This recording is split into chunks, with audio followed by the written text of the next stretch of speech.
Hey Raw Nation, it's your girl Rena Elise and I am back with another video, and today we are going to be talking about 50-50 relationships. If you were ever in a relationship where you had to go 50-50, comment down below what you had to provide on that end. What did you have to hold up on your end of the deal? Did you have to pay the bills? Did you have to pay the utilities? Did you have to pay the rent? Did you have to cook and clean every day and fight for your life? What did you have to do? Comment down below because y'all be hearing some crazy stuff. With my ex, I cook all the meals, but you buy all the meals. So if I didn't want to cook, he had to buy the food on the outside. And I'm not gonna lie, that deal was not bad at all. I think that's good because if I wanted some seafood, boy, baby, I ain't gotta pay for it. You go ahead and do that. Okay. In this video, I don't really want to get into too much of the hot topics of things. I'm not really into hot topics when it comes to 50-50 relationships, or should your man do this or should your woman do this. I don't care, okay? When it comes to 50-50 relationships, I want to speak to y'all about an experience that I had back when I lived in Alabama. I want to say this happened in like 2018. I was living with a couple. Okay, yes, I was living with a couple, and no, we were not a throuple, but I was living with a couple, and then there was me. I was not doing well. I just had to like basically leave school because I couldn't afford it, and then I was so like embarrassed. I didn't want to go back home, and I didn't want to leave the school because every day I would go up to the school and try my hardest to get in. I just couldn't figure out why every time I got over one obstacle, I was stopped with another one. Okay, like it was literally getting on my nerves. It wasn't until one day I was just so frustrated. I had started working at Domino's, cut all of my hair off, and I went in this room and I just sat there. I cut the lights off, I closed my eyes, and I just sat there. And in my mind, I wasn't saying these things like talking to myself, but I was thinking, I'm like, why am I going through all of this? Why am I dealing with these things? Why am I experiencing all that I'm experiencing, and how is this any benefit to me in my life? Y'all, just something very crazy started to happen. I started to see colors. I started to feel this very like strong presence around me. I started to just I don't know. It felt like I was just inside of a firework. That's the best way I could describe it. I felt like I was inside of a silent firework. And then it dawned on me, this is God. This is God. God is trying to talk to me, okay? And I don't know what to do. So I sat there and I just let it happen. I wasn't scared. I was just more so like, what is going on? And I realized that I accidentally stumbled upon meditation. I genuinely was trying to understand and trying to figure out why and trying to see what answers am I going to come up with if I just sit in silence and sit in this room. In that moment, I realized that I needed to slow down. I needed to look around and see exactly what was going on with my life and figure out why I'm not exceeding the way that I wanted to. It took me a second to actually gather all of my experience and to research it and to actually sit down and take the time to digest it, because I wasn't really sure what it was, but I just felt in my spirit and in my soul that that was God trying to communicate with me.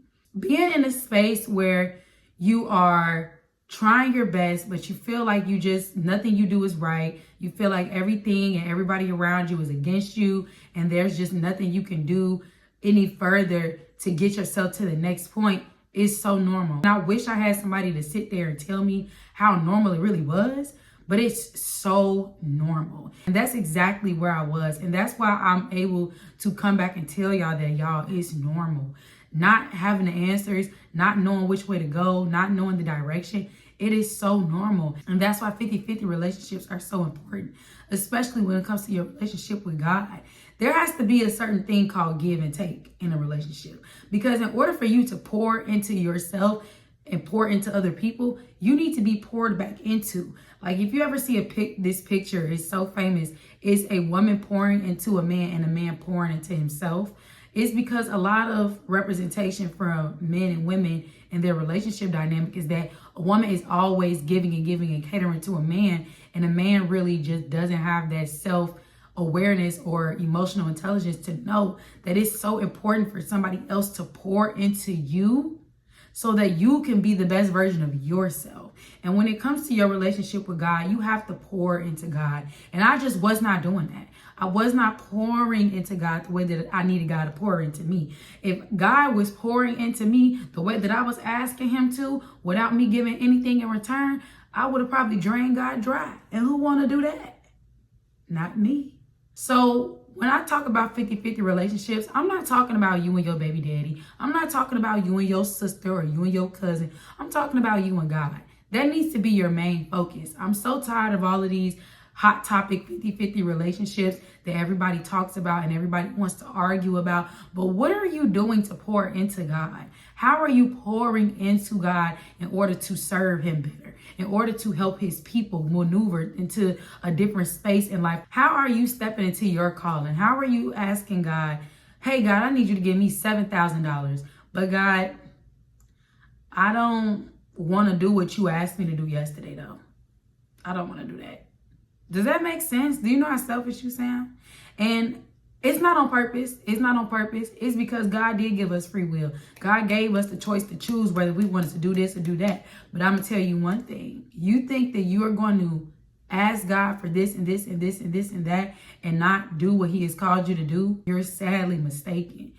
This is a two-way street. Any relationship, even with God, it's a two-way street. And for me on my journey, I was going through so much struggle and dealing with so much weight that I didn't understand that the reason I wasn't getting to where I needed to go is because I wasn't listening to the voices that was inside of me. I wasn't making sure that I took my time and sat down with God and had those conversations and said, God, I need you to get me to this spot. What do I need to do? I wasn't taking heed to my situation or my surroundings. I was just going with the flow, being like an NPC, just going with the flow. I wasn't spiritually in tune. I wasn't spiritually connected. I wasn't trying to see God on a day-to-day basis. I wasn't trying to build that intimate relationship. And honestly, y'all, quite frankly, I didn't really build that intimate relationship until 2023 when I was homeless, sleeping in my car. So when it comes to you requiring the things in your life and you wanting your heart's desires fulfilled, you need to take heed to what God is asking you to do. And you need to ask God, what do you need to do? What does he want you to do? How does he want you to do it? When did he want you to do it? And you need to say, God, what do I need to do right now, God? Put in my heart, align me with your will, order my steps. Seek that 50-50 relationship. Don't worry about all of this. Oh, my partner. I promise y'all, the person that is for you, no matter what you're going through or what you're dealing with, the way that you feel about them, they're going to trump your logic. Sometimes it shouldn't, but deep down it is. Because when you love somebody and you care about them and you want to see them do good, you'll bend over backwards and you'll say, you know what, I'm going to pay the rent this month. Get yourself together. You'll do that. You will, especially if you got it. What they say, it ain't tricking if you got it. Let's talk about it. It ain't tricking, baby, if you got it. Stop listening to these hot topics on these podcasts about 50-50 this. The man and woman should not be at odds. Y'all don't really be paying attention to what's going on. Y'all don't pay attention to what's really going on with the media and how they try to pin us against each other. Talking about 50-50 relationships. There's only one 50-50 relationship you need to be focused on. And it's the one with God. But make sure y'all like, comment, and subscribe. Hit that ding that bell so you can get notifications whenever I'm posting something new. And comment down below if this video resonated with you. I know I was kind of clickbaiting y'all a little bit, but I hope it worked. I hope it worked, and I hope this video really touched you in a different way because I love God, God loves me, and we love you. So I'll see you on the next video. Bye.